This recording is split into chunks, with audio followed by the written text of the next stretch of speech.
है ना। मेरे बेटे की स्कूल में एक बहुत इंटरेस्टिंग टिफिन का फॉर्मेट है। तो जैसे टिफिन में क्या बनाना है is a big question for most mothers. रोज अब नया क्या, या रोज ऐसा क्या जो बच्चों को अच्छा लगे। तो मेरे बेटे के स्कूल में ऐसा सिस्टम है कि रोज टिफिन नहीं भेजना पड़ता। हर दिन एक घर से खाना आता है, लेकिन पूरी क्लास के लिए आता है। वाह। तो क्योंकि मतलब पूरी क्लास एक जैसा खाना खाएगी। पूरी क्लास एक बहुत जैसा खाना सुंदर। खाती है। तो क्योंकि क्लास में 22-23 बच्चे हैं, तो आपका टर्न मानो महीने में एक बार आता है, 22 वर्किंग 22 डेज के वर्किंग हिसाब डेज। से। तो महीने में एक बार ही आपको खाना बनाना है, लेकिन जब बनाना है तो 25 लोगों का खाना बनाना है, क्योंकि टीचर हेल्प सारे वही खाना खाते हैं। तो एक ही घर से सारा खाना आता है। तो ऐसे रोज किसी के घर से खाना आता है। ऐसे होता ये है कि बच्चे बहुत अलग अलग किस्म का खाना खाते हैं। खाने का फॉर्मेट सेम ही होता है, रोटी सब्जी दाल चावल और कोई एक रॉ सैलड का फॉर्म।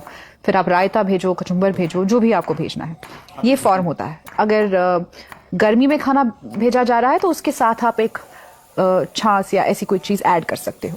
लेकिन रोटी सब्जी दाल चावल तो फिक्स फॉर्मेट है।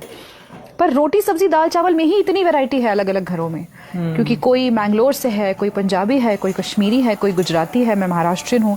और हमें एनकरेज किया जाता है कि आप अपने रीजन का खाना, अपने रीजन में जैसे सब्जियां बनती है वैसे भेजा जाए। तो कबीर इतनी इंटरेस्टिंग और अलग अलग चीज़ें खाता है क्लास में। और ये बहुत इंटरेस्टिंग, उसका वेरिड कल्चर पे इंट्रोडक्शन भी हो रहा है। इंट्रोडक्शन भी हो रहा है। बेस्ट पार्ट इज कि सब बच्चे एक जैसा खाना खा रहे हैं। सब तो वो नहीं कह रहे यार उसके तो हाँ। उसके यहाँ से कटलेट है, मेरे यहाँ से तो सिर्फ पराठा, और वो वहाँ पे भी एक क्लास आ जाता है ना। जिसके घर से खाना आता है वो बच्चा स्पेशल होता है, उसको कुछ प्रिविलेजेस मिलते हैं। जैसे अगर असेंबली की लाइन बननी है तो वो सबसे पहले खड़ा होगा।